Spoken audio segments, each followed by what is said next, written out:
உன்னதரே உயர்ந்தவரே உம்மையே ஆராதிப்போம்.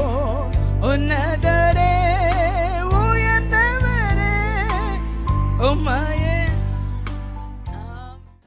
எபிரேயருக்கு நிருபம் 12ஆம் அதிகாரம் 28வது வசனத்தை வாசிக்கலாம்.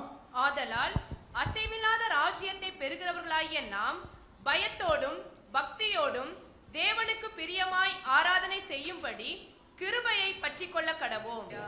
ஆதலால் அசைவில்லாத ராஜ்யத்தை பெறப்போகிறவர்களாகிய நாம் பயத்தோடும் பக்தியோடும் தேவனுக்கு பிரியமாய் ஆராதனை செய்யும்படி கிருபையை பற்றி கொள்ள கடவோம்.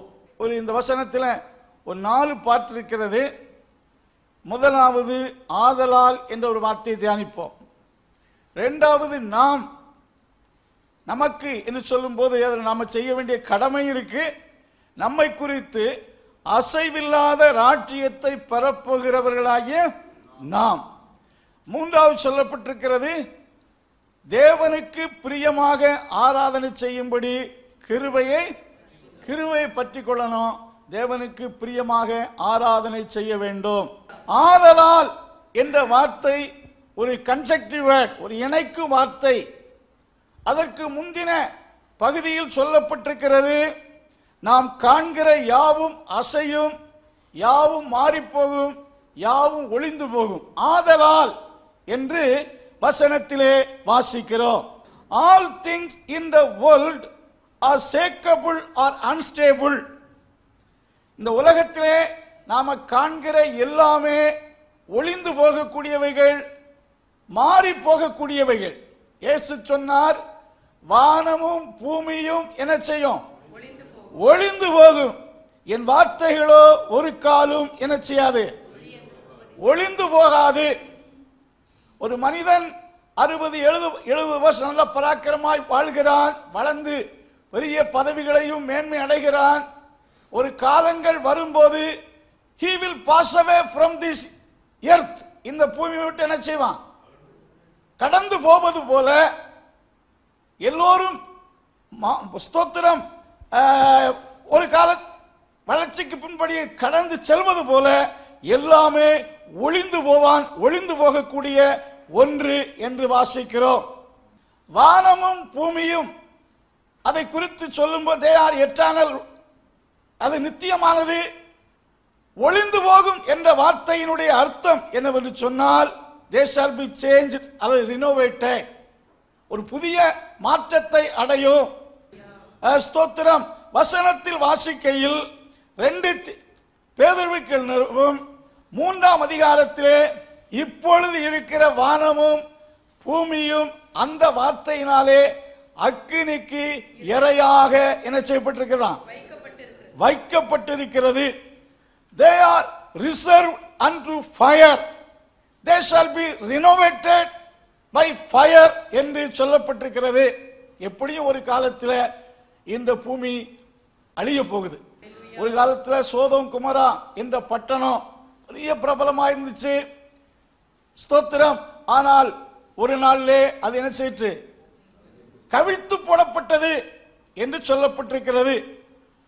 குறிப்பாக அது எப்படி நடக்கும் என்று சொன்னால் கண்டிப்பாக கர்த்தருடைய வார்த்தை சொல்லுகிறது அவைகள் ஒளிந்து போகக்கூடியவைகள் ஆகையால் என்று வசனத்தில் வாசிக்கிறோம். இன்றைக்கு உலக சூழ்நிலை பார்க்கும்போது உலகமெல்லாம் அழிந்து போகக்கூடிய ஒரு சூழ்நிலை இருந்து கொண்டிருக்கிறது. கடல் தண்ணீரால் பெரும்பகுதி மூழ்கலாம். உலகம் வெப்பமயமாகுவதனாலே பேராபத்து பூமிக்கு வந்து கொண்டிருக்கிறது என்று விஞ்ஞானிகள் கூறிக்கொண்டிருக்கிறார்கள். இன்றைக்கு ரஷ்யாவுக்கும் உக்ரைனுக்கும் இடையில் உள்ள போரானது அது நின்றபாடில்லை. இப்பொழுது இஸ்ரவேலுக்கும் ஈரானுக்கு இடையிலே புகைச்சலும் யுத்தங்கள் வந்திருக்கிறது.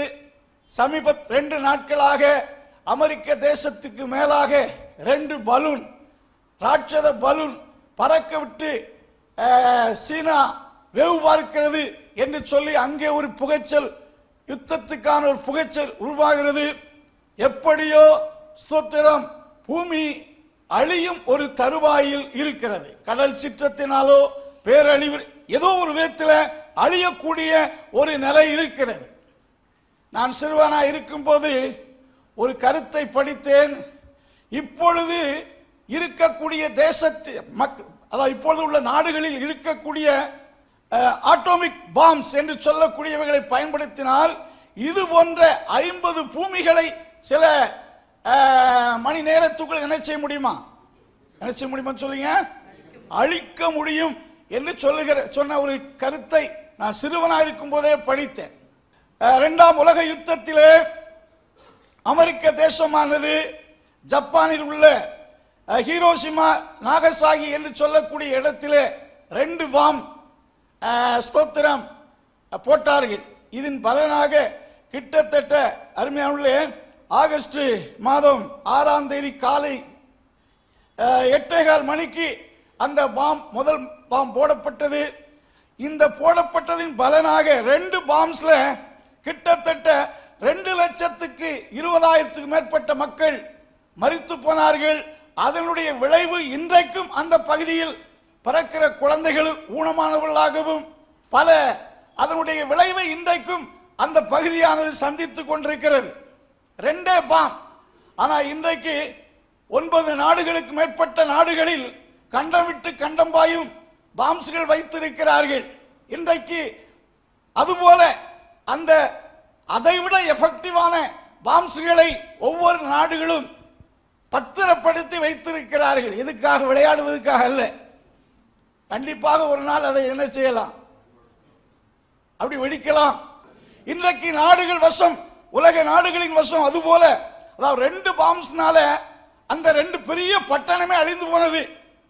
ஆனா இன்றைக்கு நாடுகள் கிட்டத்தட்ட 13,000க்கு மேற்பட்ட ஸ்தோத்திரம் அந்த ஆட்டோ பாம்ஸ் என்று சொல்லக்கூடிய அவைகள் இருக்கிறது. இவைகளெல்லாம் பயன்படுத்தினால் இந்த பூமி அல்ல, இதே போல எத்தனை பூமி இருந்தாலும் அழிக்க முடியும்.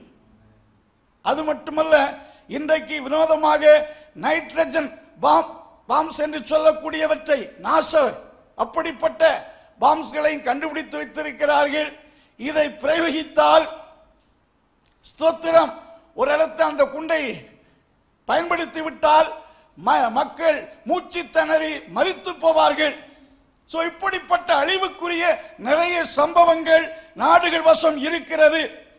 கண்டமிட்டு கண்டம் பாயும் அணுகுண்டுகள் பெரிய நாடுகளில் வைத்திருக்கிறார்கள்.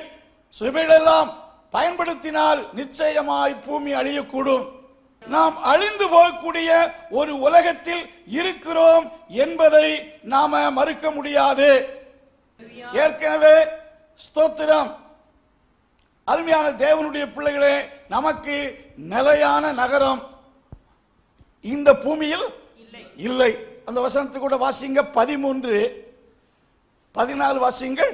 நிலையான நகரம் நமக்கு இங்கே இல்லை. பாருங்கள், நிலையான நகரம் நமக்கு இங்கே இல்லை. We have no continuing city here. But வரப்போகிற ஒன்றையே நாடி தேடுகிறோம். நிலையான நகரம் இங்கு இல்லை. நாமும் இந்த பூமியில் நிரந்தர குடிமக்கள் இல்லை. என்னிடத்திலே ஒரு பெரியவர் அடிக்கடி சொன்னார், we are permanent, அதாவது we are owners to this area. இந்த ஏரியாவுக்கு நாங்க உரிமையாளர் என்று அடிக்கடி சொல்லக்கூடிய ஒரு வார்த்தையை நான் கேட்டேன். அருமையான தேவனுடைய பிள்ளைகளே, பூமி என்றைக்கு அழிந்தாலும் சரி, ஒவ்வொரு மனிதனுக்கு இந்த பூமி நிலையானது கிடையாது. we are living in the shakeable earth. ஆகினால்தான் இந்த பூமி அழியலாம். பெரிய சந்திர மண்டலம் மற்ற பிளானட்ஸுக்கெல்லாம் போய் அங்கெல்லாம் போய் வாழ்ந்தால் அப்படியெல்லாம் நினைக்கிறார். எங்கு பூமியை தவிர எங்கு மனுஷன் போன வாழ முடியாது. எப்படியும் ஆகையால் என்று வாசிக்கும் போது இந்த பூமியில இருக்கிற எல்லா அசையும், எல்லாம் ஒளியும், எல்லாம் மாறி போகும் என்று வசனம் சொல்லப்பட்டிருக்கிறது. நல்ல தகப்பனே, உம்முடைய பிள்ளைகள் மேல் ஒரு அபிஷேகத்தை இறங்க பண்ணும், ஒரு துதியின் ஆவி இறங்க பண்ணும், ஒரு ஆராதனை அபிஷேகம் இறங்க பண்ணும், நல்ல கிராட்டிட்யூட்னஸை உருவாக்கி கொடும். கிறிஸ்து எங்களுக்கு ஆசீர்வாதத்துக்கு திறவுகோலாய் இருக்கிறீர். உம்மை விட்டு விடாதபடி, நன்றி அறிதலின் ஆவியை இழந்து போகாதபடிக்கு உடைய பிள்ளைகளை காத்துக்கொள்ளும். கிருபை உண்டாகட்டும், ஆசீர்வாதம் உண்டாகட்டும். இயேசுவின் நாமத்தில் ஜெபங்கள் நல்ல பிதாவே.